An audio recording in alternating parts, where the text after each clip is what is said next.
we're gonna examine our little puppy. She's about 9 weeks old, and the first thing I do to evaluate their hydration status is kind of do a skin temp. And you can see it's a little bit dehydrated. We can actually see her kind of having a little bit of either hiccups or burping motions. I'm feeling her belly to see if there's any pain and discomfort. You see her hiccuping right there, right? So maybe there's a little bit of discomfort. Then I'm also checking her gum color.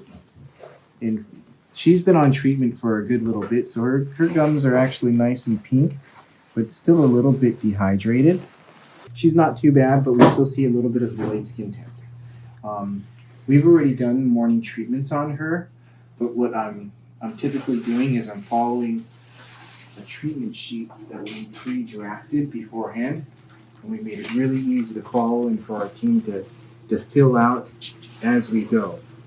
So we get her weight, we write in the doses for the day, we drop the medications for the day, for the morning and the evening shift, and we have it pre-drawn and get administered.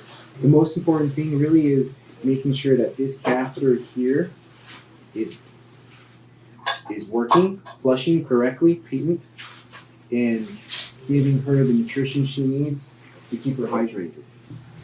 Yeah, it's really one of the more important parts of her treatment. You know, without this fluid pump, we wouldn't know how much fluid we're giving her, and maybe it'll stop at some point in time, or not continue to give fluids, and that could really change her prognosis for us. Yeah. Unfortunately, we don't really focus too much on keeping their back ends clean in the short term, but by the time they come out, we're giving them a bath and getting them ready to go home. So we do maintain their kennels and their environment while they're here with us as clean as we can keep it.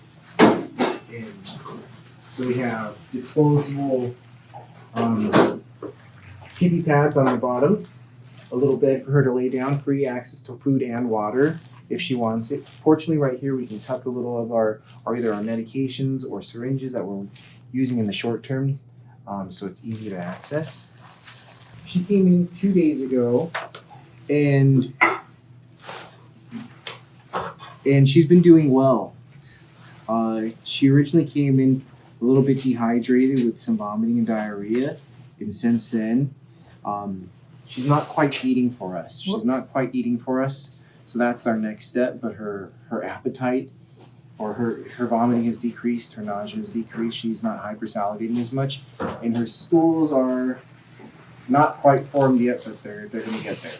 So she will be up for adoption. Yeah, she will be up for adoption.